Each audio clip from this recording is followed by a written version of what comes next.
Good morning students. आज हम लोग पॉलिटिकल साइंस की वर्ल्ड वाली बुक के 7th चैप्टर के बारे में पढ़ेंगे। 7th चैप्टर जिसका नाम है समकालीन विश्व में सुरक्षा।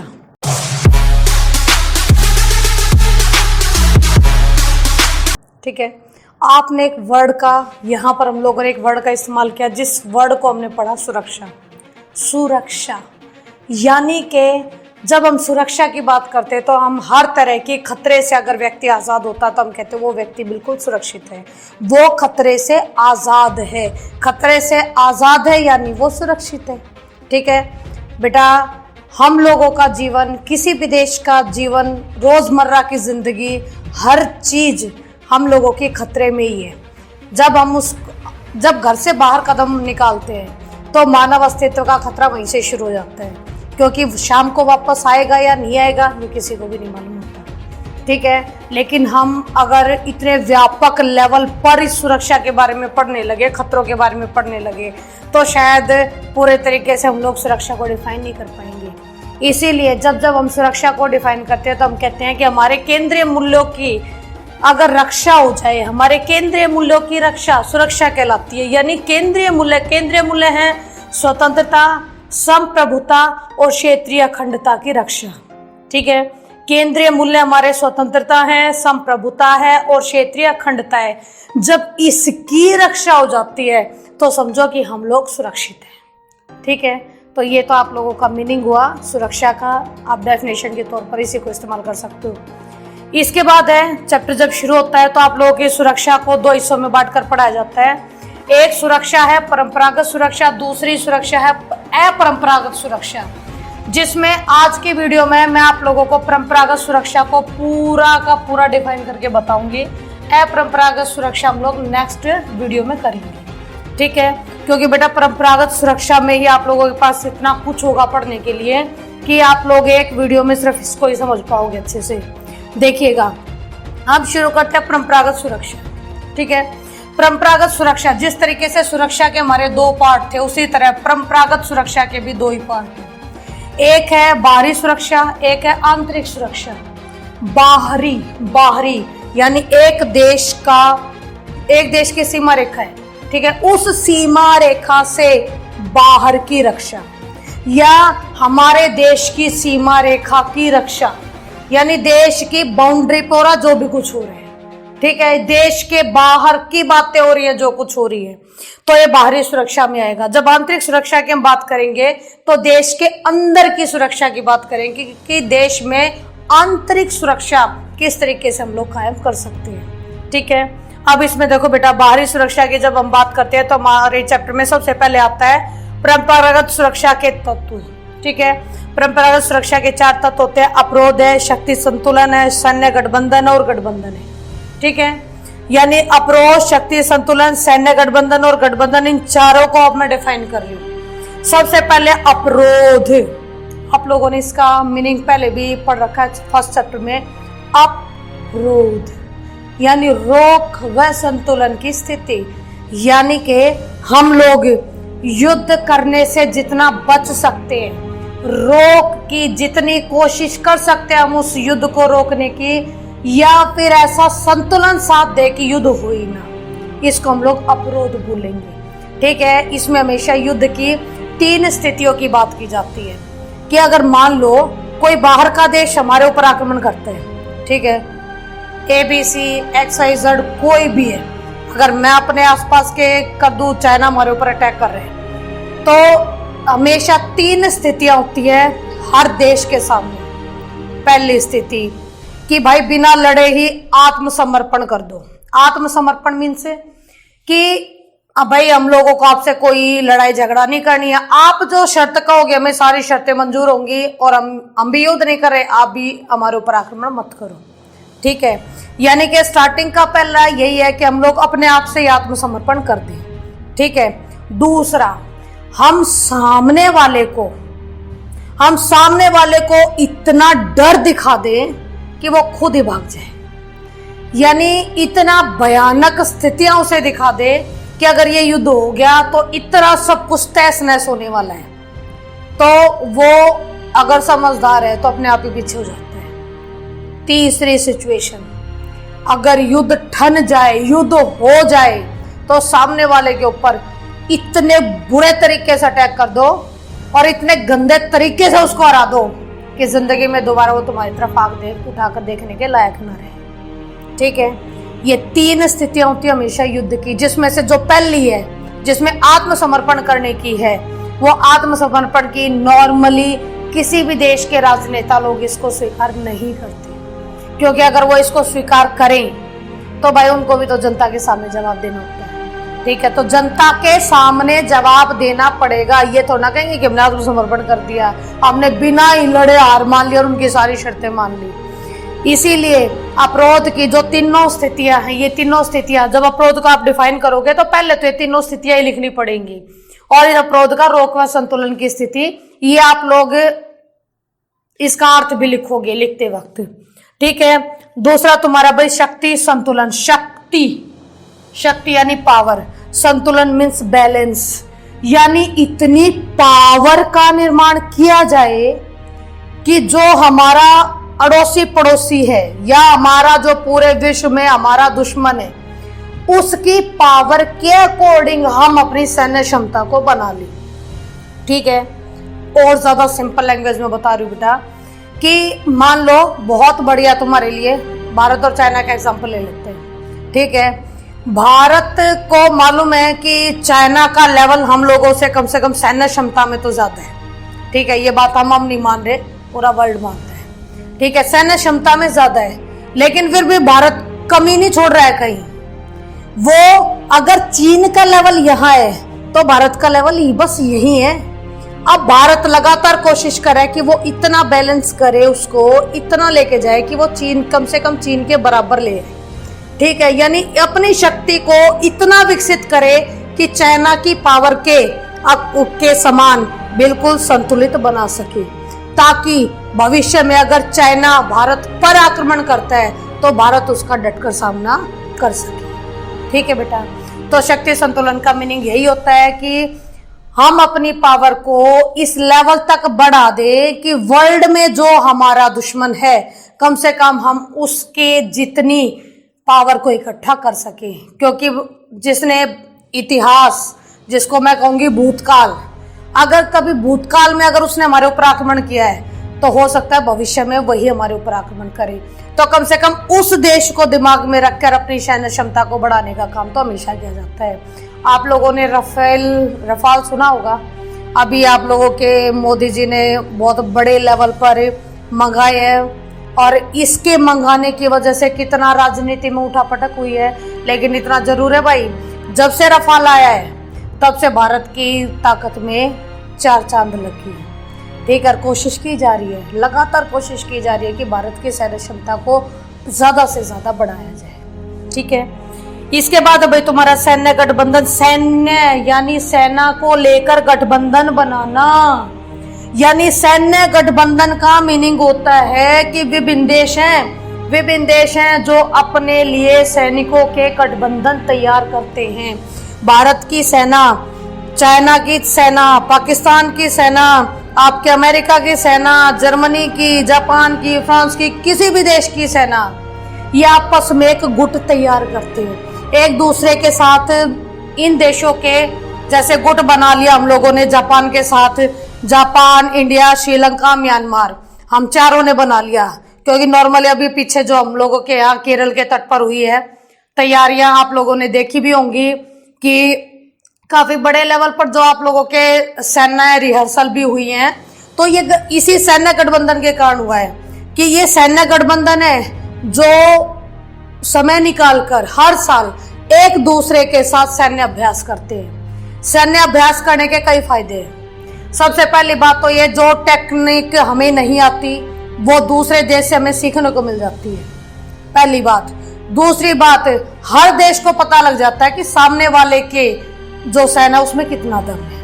अगर भविष्य में कभी युद्ध की बात हो भी जाए तो किसको कितना एफर्ट्स लगाना है युद्ध करने में, ठीक है, या किसको किस लेवल तक दूसरे देश के हेल्प करनी है। ठीक है बेटा, तो सभी देश होते हैं, केवल हमारे नहीं, और भी बहुत सारे देश हैं जो इस तरीके के सैन्य गठबंधन बनाकर चलते हैं अपने देश की सुरक्षा को देखते हुए। ठीक है, इसके बाद भाई तुम्हारा गठबंधन वो कागजी कार्रवाई वाली बातें आ जाती है। और मैं बिल्कुल सिंपल से शब्दों में ये कहूँ तो गठबंधन का मीनिंग होता है विभिन्न देशों के हेड होते हैं, विभिन्न देशों के हेड होते हैं जो आपसी गठबंधन तैयार करते हैं कि अगर भविष्य में कुछ भी हुआ, अगर भविष्य में सुरक्षा को लेकर कोई भी प्रॉब्लम आती है तो हम सारे मिलकर उसके लिए काम करेंगे। ठीक है, लेकिन सबसे बेकार बात यह है कि जैसे जैसे समय बीतता चला जाता है ये गठबंधन हमेशा बदलते भी रहते हैं। सबसे बड़ी एग्जांपल इसका 1980 के दशक में अमेरिका ने खूब भरपूर इस्तेमाल किया आतंकवाद का, खूब सहारा लिया केवल यूएसएसआर को कम करने के लिए, उसकी ताकत को कम करने के लिए। लेकिन 2001 में जब वर्ल्ड ट्रेड सेंटर पर हमला हुआ तो उसके बाद सारे गठबंधन के स्वर ही चेंज हो गए। अब वही अमेरिका जो कभी उस आतंकवाद को पालता था, अब उसने 2001 के इस आक्रमण के बाद विश्वव्यापी आतंकवाद को समाप्त करने की मुहिम छेड़ दी। बदल गए गठबंधन। तो ये भी चलता रहता है आपके वर्ल्ड में। यानी बाहरी सुरक्षा के 4 तत्वों में मेरे हिसाब से आपको चारों समझ में आगे होंगे। अप्रोच, शक्ति संतुलन, सैन्य गठबंधन और गठबंधन। ठीक है, अब इसके बाद आता है कि हम लोग किन तरीकों का इस्तेमाल करके परंपरागत सुरक्षा को कायम कर सकते हैं। ठीक है, इसके लिए सबसे पहले उपाय या तरीके दोनों ही शब्द मिलते हैं इसके हमारे पेपर में। अगर ये आता है तो एग्जामिनर आपका उपाय एक शब्द का भी इस्तेमाल कर लेता है, वो तरीके शब्द का भी इस्तेमाल कर लेता है। ठीक है, इसमें मेन तरीके आप लोगों के 3 हैं, लेकिन इन 3 को डिफाइन करने से पहले हमें न्याय युद्ध के बारे में जानना होगा। ठीक है, न्याय युद्ध, न्याय के लिए किया गया युद्ध, यानी जिसमें किसी का भी ये दिमाग में हल्का सा भी नहीं होता कि मैं इसीलिए विध्वंस करूं कि उसने मेरे ऊपर अटैक कर दिया है ना। न्याय युद्ध ये नहीं होता है। न्याय युद्ध ये होता है कि जितना हो सके युद्ध को टाला जाए, लेकिन अगर फिर भी अवश्यम भावी हो जाए युद्ध, तो जब अवश्यम भावी युद्ध हो गया तो उस युद्ध को केवल उस लेवल तक ही खून खराबे तक पहुंचाया जाए जिस लेवल पर जाकर उस प्रॉब्लम का सॉल्यूशन निकल जाता हो। उससे ज्यादा लोगों को नहीं मारना, केवल सॉल्यूशन के लिए एक लिमिटेड जहां तक बात सॉल्व होते केवल वहीं तक युद्ध का इस्तेमाल करना, इससे आगे युद्ध का इस्तेमाल नहीं करना। जितना हो सके लोगों को खून खराबे से बचाना है, लोगों की जिंदगी की सुरक्षा करनी है, उसी को कहते हैं न्याय युद्ध। ठीक है, इसके बाद आपका अस्त्र नियंत्रण आता है। अस्त्र नियंत्रण का बेटा मैंने नीचे लिखा हुआ इसका। अस्त्र नियंत्रण का मीनिंग होता है, यानी अगर मैं सिंपल करूं तो अस्त्र माने ये हथियार है, नियंत्रण मीन्स उनको नियंत्रित करना है। ठीक है, यानी हथियारों को विकसित करने के लिए या उन्हें हासिल करने के लिए कुछ कायदे कानूनों का पालन करना। ठीक है, यानी कि हम लोग हथियारों को विकसित करेंगे, हम हथियार बनाएं तो जरूर हम हथियार जरूर बनाएंगे, लेकिन उन हथियारों को बनाने के लिए, हासिल करने के लिए हमें कुछ कायदे कानूनों को फॉलो करना होगा। ठीक है, अब उन कायदे कानूनों को फॉलो करेंगे तो सीधी सी बात है भाई कि हम लोगों के जो विध्वंसकारी हथियार है उसको बनाने की जल्दी से हमें कोई छूट देने वाला नहीं है। ठीक है, अब इसके लिए अस्त्र नियंत्रण के लिए हमारे विश्व में ABM, साल्ट, सेकेंड, स्टार्ट और NPT जो कि 1968 में हुई थी, ये आप लोगों की ये सारी की सारी संधियां आप लोग अपने बुक में पढ़ने वाले हो। ठीक है, इनमें से जो साल्ट, सेकेंड और स्टार्ट ये तो फर्स्ट चैप्टर में ही है। NPT जो कि 1968 में बनी थी, इसको मैं थोड़ा डिफाइन कर देती हूँ, क्योंकि जो NPT है उसमें भारत ने आज तक सिग्नेचर नहीं किए हैं, क्योंकि भारत इस संधि को हमेशा पक्षपातपूर्ण मानता है। पक्षपातपूर्ण क्यों मानता है? क्योंकि NPT में लिखा हुआ है कि 1967 बनी है 68, यानी 68 में बनी, तो उससे पहले इस वाले सन तक 1967 तक अगर कोई देश हथियार बना चुका है तो वो उन हथियारों का इस्तेमाल नहीं करेगा, उनको अपने पास रखेगा लेकिन इस्तेमाल नहीं करेगा। और भविष्य में और ऐसे इस तरह के अस्त्र शस्त्र नहीं बनाएगा, ठीक है। लेकिन भारत इसको ये कहता है कि ये किस तरह की है, क्यों? क्योंकि जो अब आप लोग के एनपीटी पे साइन हुए, अमेरिका ने साइन कर दिए, चाइना ने कर दिए, ब्रिटेन ने कर दिए, फ्रांस ने कर दिए, जर्मनी ने कर दिए, लेकिन आपको पता होना चाहिए ये सारे के सारे देश परमाणु शक्ति संपन्न देश है, ठीक है। और ऊपर से इनको ये भी कहा जा रहा है कि तुम्हारे पास जो बने हुए हैं उनको रखो, बस तुम्हें इस्तेमाल नहीं करना उनका। तो ये तो बिल्कुल ही गलत है। जबकि ये कहता है कि जो 1968 में जो इस पर हस्ताक्षर करेगा, मान लो विकासशील देश की बात कर लेते हैं, ठीक है, विकासशील देश में कोई सा भी देश कह लो, तुम्हारा श्रीलंका कह लो, बांग्लादेश कह लो, पाकिस्तान कह लो, कि भाई जो दूसरा इसका मेंबर बनेगा 68 में, वो किसी भी तरह के कोई परमाणु हथियार बना ही नहीं सकता। यानी जो बना चुके हैं वो तो रख सकते हैं, लेकिन जिन्होंने बनाए नहीं वो कभी नहीं बना सकते। इसलिए भारत कहता है विकासशील देशों के साथ पक्षपात किया गया है। या तो जिनके बने हुए हैं उनको भी नष्ट करा दो, सब इक्वल हो जाएंगे, क्योंकि दूसरों को अगर बनाने से आप लोग रोक रहे हो तो जिनके पास है उनके हथियार नष्ट करा दो।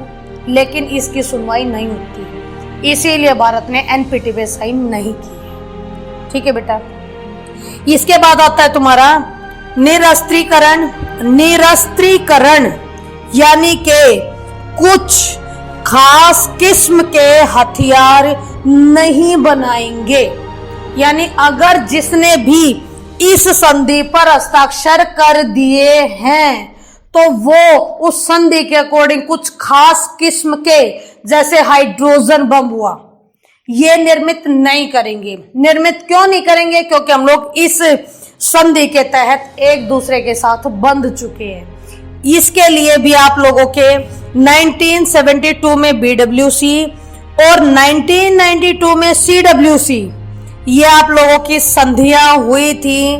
इन संधियों में बहुत सारे देशों ने सिग्नेचर किए, जिसके माध्यम से कोशिश की गई कि हम लोग कुछ खास किस्म के हथियार बनाएंगे ही नहीं। वर्ल्ड में ना कोई बनाएगा और ना कोई अपने पास रख सकता है, ठीक है। ये एक बहुत बढ़िया पहल है भाई, बहुत बढ़िया पहल है ये। और इस पहल को आगे बढ़ाने के लिए हमें सुरक्षा को लेकर और ज्यादा गंभीरता से लेना होगा। अब नेक्स्ट आप लोगों का विश्वास बहाली। भाई सीधी सी बात है, अगर देश को चलाना है तो आपसी भाईचारे की जरूरत तो रहेगी। जब हम सब एक दूसरे को समझेंगे नहीं, अंडरस्टैंडिंग जब हम लोगों के बीच में ही नहीं होगी, तो किस तरीके से हम चला सकते हैं? तुम एक परिवार का एग्जांपल ले लो। अगर एक ही परिवार में 10 मेंबर रहते हैं और 10 के 10 मेंबर में से हर एक की अपनी अलग अलग सोच है, वो परिवार कैसे चलेगा? बहुत जल्दी होगा कि वो परिवार एकल परिवार, यानी कि न्यूक्लियर फैमिली के रूप में हमें निर्मित दिखेगा। एक लड़का अपने परिवार को लेके अलग हो गया, दूसरा लड़का अपने परिवार को लेके अलग हो गया, ठीक है। तो अगर हमें परिवार भी चलाना है तो हमें आपसी सहमति, एक दूसरे के ऊपर विश्वास रखना पड़ेगा। हमें समाज चलाना है, हमें देश चलाना है, तो हमें एक दूसरे के ऊपर तो विश्वास करना ही पड़ेगा। और जब बात ये वैश्विक लेवल किया जाती है तो भाई वैश्विक लेवल में भी सभी देशों को एक दूसरे के साथ विश्वास बहाली करनी पड़ेगी। अगर कोई भी देश छुप के कोई काम करता है तो सभी देश उसका विरोध करते हैं, ठीक है। अब विश्वास बहाली का एक तरीका क्या होता है कि विभिन्न देश में, बहुत सारे देश हैं, आए दिन नई नई टेक्नोलॉजी डेवलप करते रहते हैं। बहुत सारे देश जो एक दूसरे से बड़े महत्वपूर्ण पावरफुल हथियार खरीदते हैं। तो ऐसा नहीं कि वो खरीद लेते हैं और बंद करके रख देते हैं, ऐसा कभी नहीं होता। जब भी हम किसी भी तरह के हथियार खरीदते हैं, हमारी सरकार, देखा होगा आप लोगों ने टेलीविजन पर कि हमारी जो सरकार है वो उसको पूरे तरीके से दिखाती है कि हम लोगों ने रफाल खरीदा है, तो रफाल खरीदने से हम लोग कितने पावरफुल हो गए हैं, हम किस किस देश को एक चुटकी बजाते ही खत्म कर सकते हैं। यानी हम लोग अपनी पावर दिखाते हैं टेलीविजन पे, ये आप लोग देखते हो।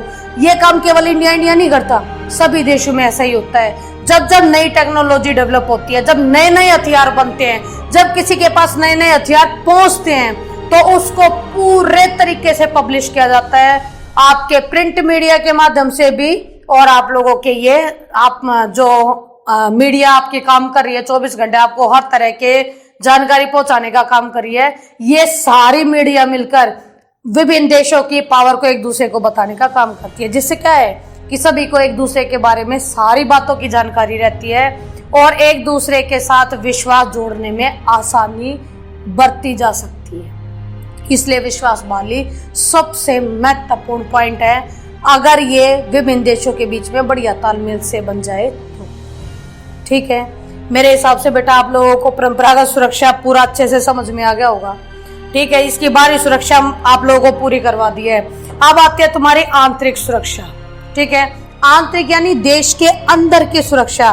अब हम बाहर की बातें नहीं करेंगे, अब विभिन्न देशों की बातें नहीं करेंगे, अब हम बात करेंगे कि देश के अंदर की सुरक्षा के बारे में क्या बातें हम कर सकते हैं, हम अपनी सुरक्षा को किस तरीके से कायम रख सकते हैं। इसके लिए कुछ पॉइंट्स मैंने पहले ही लिख दिए हैं, लेकिन इसको समझाने का सबसे बढ़िया पहला पॉइंट यही होगा बेटा कि देश के अंदर कानून व्यवस्था, एक देश की बाउंड्री के अंदर की कानून व्यवस्था की व्यवस्था करना आपकी आंतरिक सुरक्षा के अंतर्गत आती है। ठीक है, अब कोरोना जैसे चल रहा है आप लोगों का, ठीक है, आप लोगों ने खूब इसको टेलीविजन पे देख लिया है, लेकिन हर जगह ये भी देखा होगा कि लगातार इस आंतरिक सुरक्षा के लिए हमारे नौजवान, हमारी बीएसएफ, हमारी पुलिस हर स्टेट में हर जगह नाकाबंदी के माध्यम से पूरे तरीके से जोर लगा रही है ताकि लोग सुरक्षित रहें, ये लोगों तक आपस में मेल मिलाप के कारण ना फैले।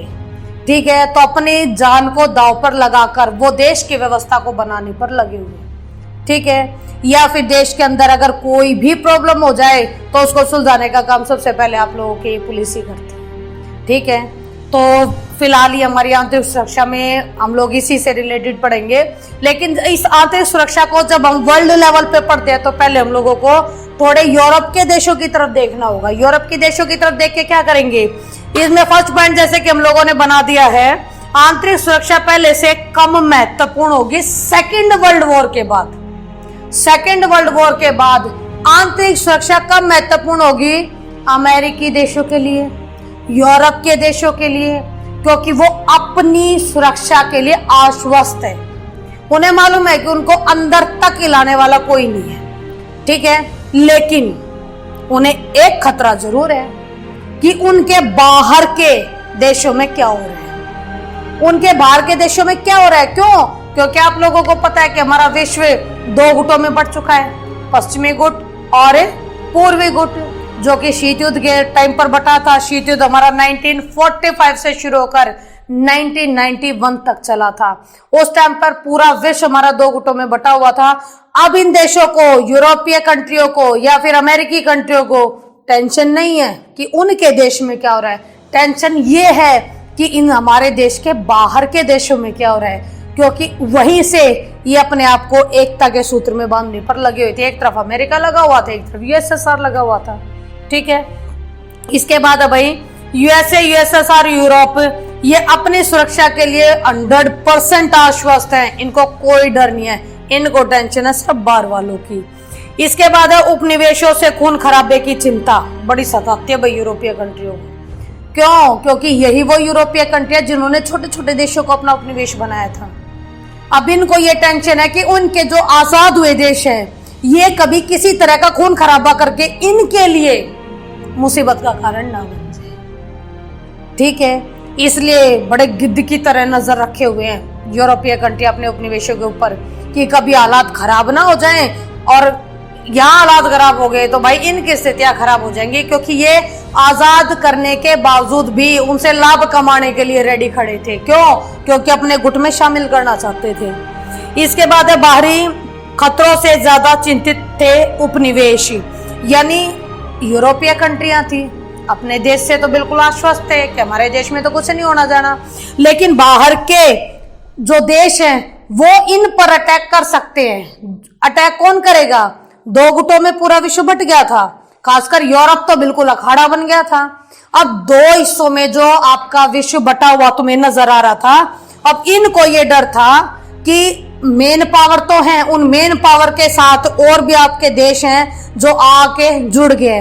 अब इनको ये डर लगा हुआ है कि जो हमारे साथ जुड़े हैं वो कभी दूसरे के ऊपर अटैक ना कर दे, अगर ये वाला एक गुट अगर दूसरे के ऊपर अटैक कर दे तो दूसरा भी तो इसके ऊपर अटैक करेगा।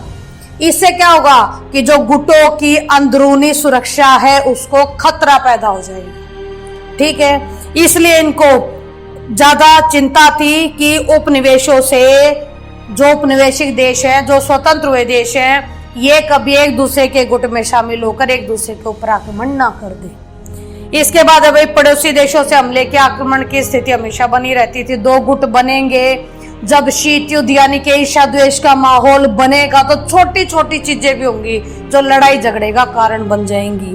तो पड़ोसी देशों से अक्सर ये डर सताता रहता था कि युद्ध हो जाएगा, हमला कर देगा और एक देश के हालात खराब होने के स्थितियां भी पैदा हो जाएंगी। जब एक देश पर करेंगे तो भाई वो गुट करेगा, अगर इस गुट पर आक्रमण हो रहा है तो दूसरा गुट भी उसमें इन्वॉल्व जरूर होगा, जिससे क्या होगा कि विश्व की जो आंतरिक सुरक्षा वो बिल्कुल खत्म हो जाएगी।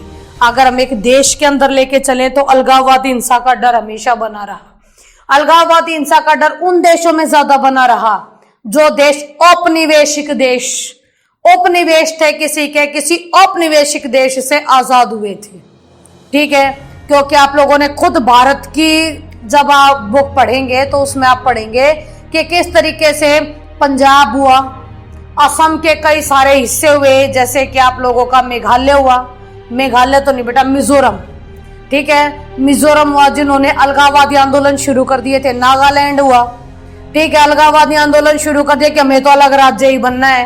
और प्यार से कहो भाई, अपनी स्थितियां रखो, अपनी बातें रखो, अच्छे से संविधान के अकॉर्डिंग उनका सोल्यूशन निकाला जाएगा। लेकिन उस सोल्यूशन पे तो विश्वास है नहीं, अलगाववादी हिंसाएं भड़का दी, लोगों को खामखा निशाना बनाया गया, और ये अलगाववादी हिंसाएं किसी भी सरकार के लिए हमेशा बड़े परेशानी का सबब बन के रह जाती है। ठीक है, इसके बाद जो अलगाववादी हिंसा का डर है, इसमें सीमा विवाद भी आ जाते हैं कई बार, क्योंकि कई बार बहुत सारे राज्य हैं जो ये कहते हैं कि मुझे अपनी सीमा, ये मेरा इलाका है, इस पे किसी दूसरे राज्य ने अपने कंट्रोल में कर रखा है, जैसे पंजाब और हरियाणा में लगातार बना रहता है। ठीक है, या फिर किसी नदी जल के बंटवारे को लेकर कह दो, नदी जल का बंटवारा मीन्स आप लोगों का जैसे तमिलनाडु और कर्नाटक में हमेशा कावेरी नदी के पानी को लेकर रहता है कि ये विवाद सर्वोच्च न्यायालय तक पहुंच गया। सर्वोच्च न्यायालय ने 2 बार इसके ऊपर अपना विचार भी रख दिया है, उसके बावजूद भी दोनों राज्यों में से कोई सा भी मानने के लिए राजी नहीं है। तो बेटा ये जब हालात खराब होते हैं तो हमेशा अंदरूनी स्थितियां सुधारने का काम आप लोगों के पुलिस प्रशासन यही करते हैं, आंतरिक सुरक्षा कायम करने की कोशिश करते हैं। मेरे हिसाब से आपको परंपरागत सुरक्षा का सारा हिसाब बहुत बढ़िया से समझ में आ गया होगा। नेक्स्ट वीडियो में अपरंपरागत सुरक्षा को लेकर आपसे बात करेंगे। Thank you very much.